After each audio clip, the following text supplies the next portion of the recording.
الدين والصلاة والسلام على خاتم الأنبياء والمرسلين سيدنا محمد وعلى آله وصحبه أجمعين أما بعد فأعوذ بالله السميع العليم من الشيطان الرجيم من همزه ونفخه ونفثه بسم الله الرحمن الرحيم قال الله عز وجل قل إني على بينة من ربي وكذبتم به ما عندي ما تستعجلون به إن الحكم إلا لله يقص الحق وهو خير الفاصلين۔ جیسے کہ بھائی نے آپ کو بتایا کہ موضوع میرا جو ہے وہ خوارج جو کہ ایک فرقہ گزرا ہے قرون اولیٰ میں، ان کی صفات بیان کرنا جو ہے وہ مقصود ہے۔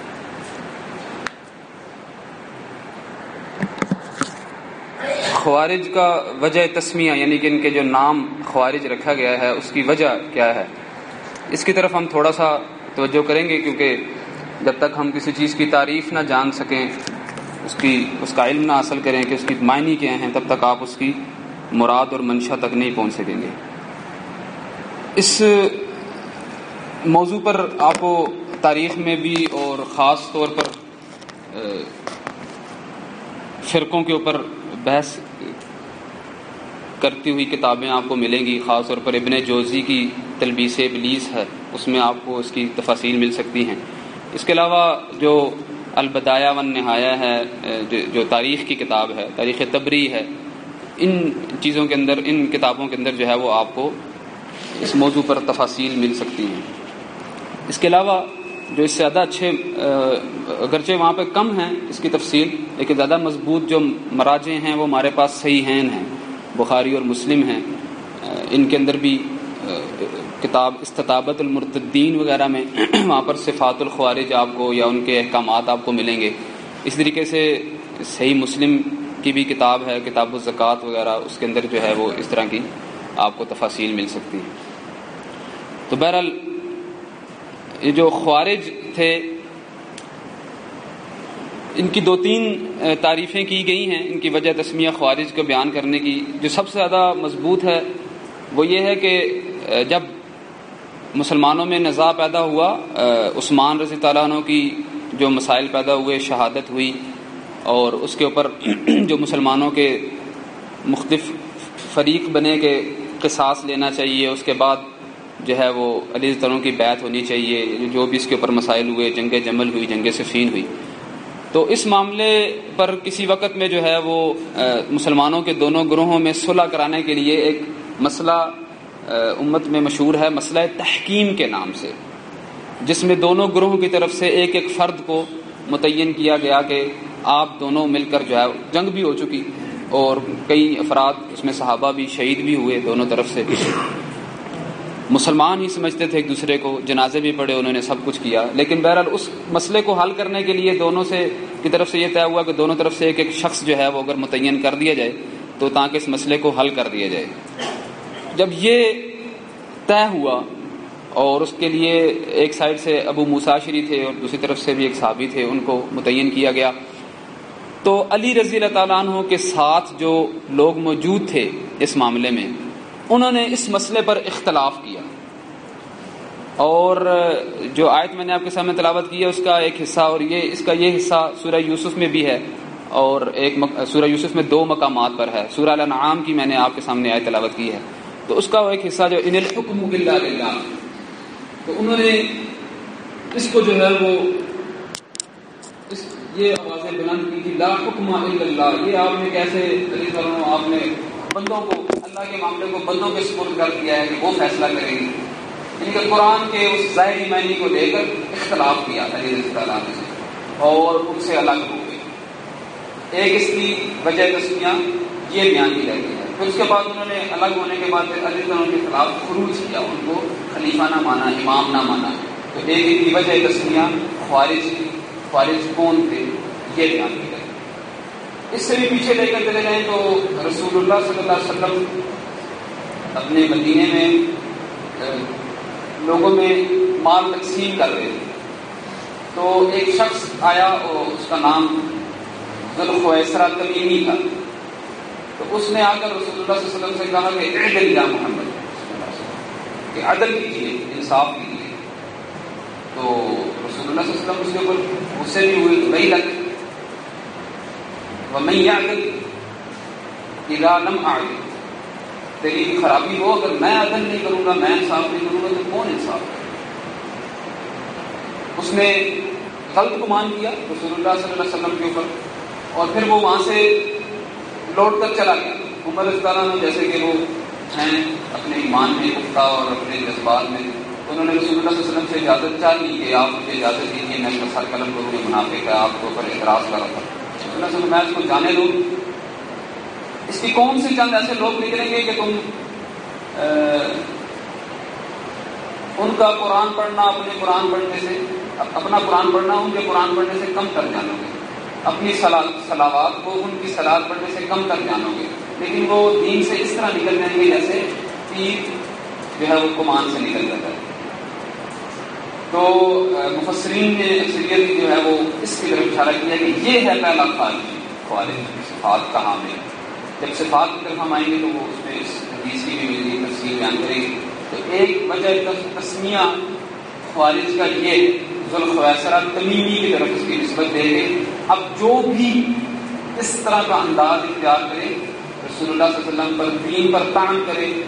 تو اس کو خوارج کا نام دیا جائے. تیسری ایک اس کی جو ہے وہ عثمان رضی اللہ عنہ کے خلاف جو لوگوں نے بلوائی تھے، جو ان کے خلاف اکٹھے ہوئے اور پھر ان کو شہید تک کر دیا، اس عمل کو بھی خوارج کی صرف یا اس کی وجہ تسمیہ کہا جاتا ہے. تو آپ اس موضوع پر جب آپ دیکھیں گے تو آپ ان سب کو ہی دیکھیں تو ایک چیز جو کامن کو ہی نکلتی ہے کہ خلیفہ، امام، وقت، اس کو اس کے خلاف خروج کرنا، ناحق خروج کرنا. کیونکہ آپ جانتے ہیں کہ رسول اللہ صلی اللہ علیہ وسلم کی اور قرآن کی آیات کی اس کے اوپر جو ہے ہمارے اوپر واضح دلائل موجود ہیں اور اس کے اوپر نصوص موجود ہیں کہ خلاف جو امیر ہوتا ہے، امام وقت ہوتا ہے، خلیفہ ہوتا ہے، اس کی سمع اور اطاعت کرنی ہے، اطاعت کرنی ہے. اگرچہ وہ تمہارا حق بھی کھا لے، اس کے باوجود اس کی اطاعت کرنی ہے. اس کے خلاف خروج کا حتی الامکان طور پر جو ہے شریعت نے ممانعت کی ہے، جب تک کہ کفر بواہ نہ لے لیا جائے. اس کے اندر سے خالص کفر جو اس نے جب تک نہ کر دیا ہو تب تک اس کی اطاعت نہیں کرنی ہے. لیکن یہ خوارج جن کو نام دیا گیا ہے، یہ تھوڑی سی اختلاف ہو جائے خلیفہ سے تو اس کے خلاف خروج کو جائز قرار دیتے. تو یہ جو ہے وہ باقی کی جو صفات ہیں اسی طرف ہم آئیں گے اور وہ اس سے ہم یہاں پر اس کی بحث کریں گے اور ان کو جاننے کی کوشش کریں گے. وہ اس لیے بھی جاننا ضروری ہے کہ ایک مسلمان جو ہے وہ ہمہ وقت ہر لمحہ جو ہے وہ اپنے ایمان کی فکر کرتا ہے. آپ دیکھیں دنیاوی لحاظ سے کسی کا اچھا خوبصورت باغ ہے تو وہ چاہے گا کہ اس کے چاروں طرف جو ہے وہ باڑ لگا دے، کوئی جانور اس کو نقصان نہ پہنچائے، کوئی انسان، کوئی چور ڈاکو بھی اس کو نقصان نہ پہنچائے، اس کی حفاظت کرے گا. ایسے ہی آپ کا گھر ہے، خواتین ہوتی ہیں، پردے کی چیزیں ہیں، بچے ہیں، تو آپ اس کو چار دیواری میں رکھیں. تو ایمان جو انسان کے لیے، مسلم کے لیے سب سے قیمتی چیز ہے، اس کی حفاظت درجہ اولا ہر ایک چیز کے لیے ہونی چاہیے. تو جو اسلامی اجتماعیت میں، کمیونٹی میں جو چیزیں در آتی ہیں، نفوذ کر جاتی ہیں، اس میں منافقت خاص طور پر، اور پھر ان صفات جو خوارج جیسی ہوں ان کا معلوم ہونا وہ انتہائی ضروری ہے. چاہے منافقانہ صفات ہوں ان کا پتہ کرنا مسلمان کے لیے تاکہ وہ ان سے بچ کر رہے. ایسے ہی خوارج کی صفات ہیں، مرجعہ تھے، معتزلہ تھے، جہمیہ تھے، قدریہ تھے، جو جن کے ساتھ صحابہ اور تابعین نبرد آزما رہے ہیں. ان جیسی صفات کو جاننا تاکہ ان سے اعراض کیا جائے اور خالص اس قرآن و سنت کے منہج پر قائم رہا جائے. لہذا اس ویو سے، اس انداز سے ان چیزوں کو سمجھنا جو ہے وہ مسلمان کے لیے انتہائی ضروری ہے، منافقانہ صفات کو بھی اور ان گمراہ فرقوں کی صفات کو بھی، تاکہ ہم ان سے بچ کریں. صحیحین کی ایک روایت ہے، بلکہ متفق علیہ روایت ہے کہ رسول اللہ صلی اللہ علیہ وسلم فرمایا کہ یأتی فی آخر الزمان قوم احداث الاسنان سفہاء الاحلام، کہ آخری زمانے میں کچھ ایسی قومیں آئیں گی کہ ان کے اندر چند نوجوان ہوں گے، یقولون من خیر قول البریہ، اپنے قول سے اپنی باتوں سے سب سے اچھی باتیں کریں گے، یعنی کہ قرآن پڑھیں گے، یمرقون من الاسلام کما یمرق السهم من الرمیہ، لیکن اسلام سے اس طرح نکل جائیں گے جیسے تیر کمان سے نکل جاتا ہے، لا یجاور ایمانہم حناجرہم، ایمان ان کے حلق سے نیچے نہیں اترا ہوگا، فَأَيْنَمَا لَقِيتُمُوهُمْ فَاقْتُلُوهُمْ، تم ان کو جہاں بھی پاؤ قتل کر دینا، فَإِنَّ قَتْلَهُمْ أَجْرَ لِمَنْ قَتْلَهُمْ يَوْمَ الْقِيَامَةِ، کیونکہ ان کو قتل کر دینا قیامت والے دن بڑے اجر کا باعث بنے گا۔ یہ متفق علیہ روایت ہے، اور اس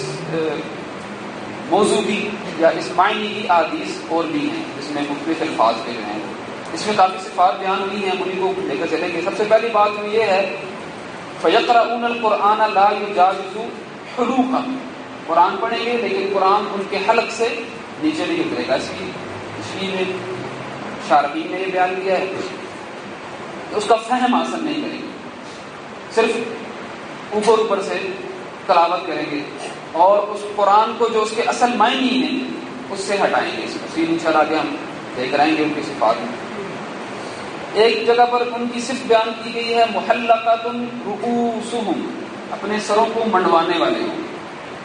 اپنے سروں کا حلق کرنے والے ہوں گے، منڈوا کے رکھا کریں گے۔ ایک صفت یہ بیان کی گئی ہے یقتلون اہل الاسلام ویدعون اہل الاوثان،